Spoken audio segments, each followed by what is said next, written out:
সামান্থার সংসারে নতুন অতিথি? বিয়ের 6 মাসের মাথায় মা হচ্ছেন অভিনেত্রী, নাকি শুধুই নেট পাড়ার জল্পনা? এরই মধ্যে শোনা যাচ্ছে দক্ষিণী সুপারস্টার সামান্থা রুথ প্রভু নাকি মাতৃত্বকালীন ছুটির প্রস্তুতিও নিচ্ছেন। তবে এই খবর কতটা সত্যি? সামান্থা রুথ প্রভু দক্ষিণ ভারতীয় সিনেমার অন্যতম পরিচিত মুখ। কেরিয়ারে একের পর এক সুপারহিট ছবি উপহার দিয়েছেন দর্শকদের। কিন্তু ব্যক্তিগত জীবন, অভিনেত্রীর ব্যক্তিগত জীবন বারবার এসেছে খবরের শিরোনামে। অসুস্থতা, বিবাহ বিচ্ছেদ থেকে শুরু করে দীর্ঘ মানসিক লড়াই। সামান্থার জীবনে ঘটে যাওয়া এমন নানা ঘটনা তার অনুরাগীদের কাছে অজানা নয়।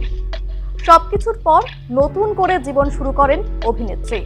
2025 সালের 1 ডিসেম্বর পরিচালক এবং প্রযোজক রাজ নিধিমরুর সঙ্গে ঘর বাঁধেন তিনি।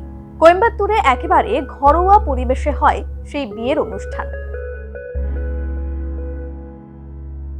এই মুহূর্তে নিজের আগামী ছবি মা ইন্তি বাঙ্গারাম নিয়ে ব্যস্ত সামান্থা রুথ প্রভু। আর এই ছবির প্রযোজক এবং পরিচালকও তার স্বামী রাজ। এর মাঝেই একটি ভিডিও ঘিরে জল্পনার সূত্রপাত। একটি অনুষ্ঠানে আসমানি রঙের টি শার্ট এবং জিন্সে দেখা গিয়েছিল সামান্থাকে। কিন্তু অভিনেত্রীর চেহারা দেখে নেটিজেনদের অনেকেই ধারণা করেন তিনি নাকি অন্তঃসত্ত্বা। স্থিতদরের ছবিও স্পষ্ট বোঝা যাচ্ছিল সেই ভিডিওতে। এরপরেই সমাজ মাধ্যমে মুহূর্তের মধ্যে ছড়িয়ে পড়ে শুভেচ্ছার বন্যা। বেশ কয়েকদিন ধরে চলে জল্পনা। অবশেষে রাতঠাক না রেখেই তিনি নিজেই স্বীকার করলেন মা হতে চলেছেন। Actually, I know I have to take maternity leave now, but I'm very, very happy to go up.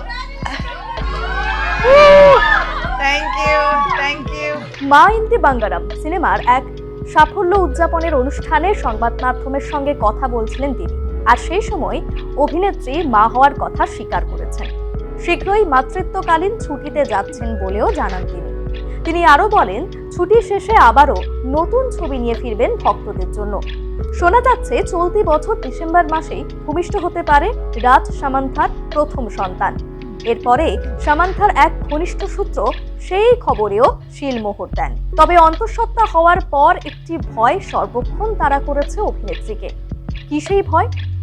2022 সালে নিজের ছবি যশোদার প্রচারের সময় সামান্থা প্রথম জানিয়েছিলেন যে তিনি মায়োসাইটিসিসে আক্রান্ত। এর ফলে পেশিতে অসহ্য যন্ত্রণা অনুভব করতেন অভিনেত্রী। নড়াচড়া করতেও বেশ কষ্ট হতো তার। তাই এবার যেন কোনো যন্ত্রণা সহ্য করতে না হয় সেই আশঙ্কা কাজ করছে হবু মায়ের মনে। কি রে, তোর বেশ র্যাশ হয়েছে দেখছি। হ্যাঁ রে, কি করবো বলতো, র্যাশগুলো কিছুতেই কমছে না। অনেক কিছু ইউজ করলাম, তবুও কমছে না। আমার মনে হয় তোকে কোনো একজন ভালো ডার্মাটোলজিস্টের কাছে দেখানো উচিত। তুই ঠিক বলেছিস, কিন্তু কোনো ভালো ডার্মাটোলজিস্ট থাকলে একটু সাজেস্ট কর না প্লিজ। এই তোর তো একবার র্যাশ হয়েছিল না? তুই কোথায় দেখিয়েছিলিস? তুই একবার গৌরীদেবী হসপিটালসে দেখাতে পারিস। ওখানে ভালো এক্সপিরিয়েন্স ডার্মাটোলজিস্ট আছে। আমারও সেম প্রবলেম হয়েছিল। এখন ওখানে ট্রিটমেন্ট নিয়ে আমি এখন ঠিক আছি।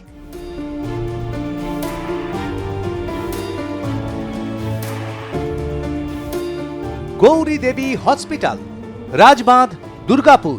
যোগাযোগ 8001003333, 8001113333।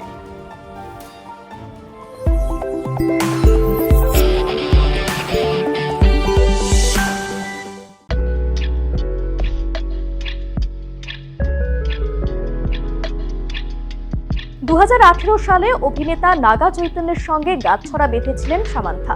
বিয়ের 4 বছর পর অর্থাৎ 2021 সালে বিচ্ছেদের পথে হাঁটেন তারা।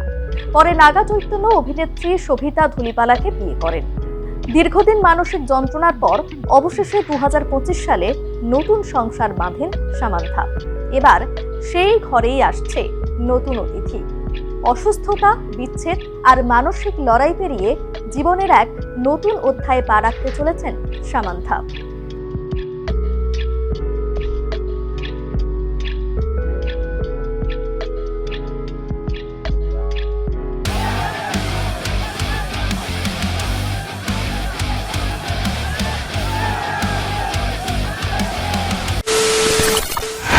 খবরের নামে প্রতিদিন সন্ধে আপনার ড্রয়িং রুমে কি শুধুই চিৎকার চেঁচামেচি হে আসে? বিতর্কের নামে চলে গালাগালি আর কাদা ছোড়াছুড়ি। এবার সময় পরিবর্তনের, কারণ আমরা কান ফাটানো চিৎকারে বিশ্বাস করি না। আমরা বিশ্বাস করি খবরের সত্যতায়। আমরা কোনো পক্ষের হয়ে গলা ফাটাই না, আমরা সাধারণ মানুষের হয়ে প্রশ্ন তুলি।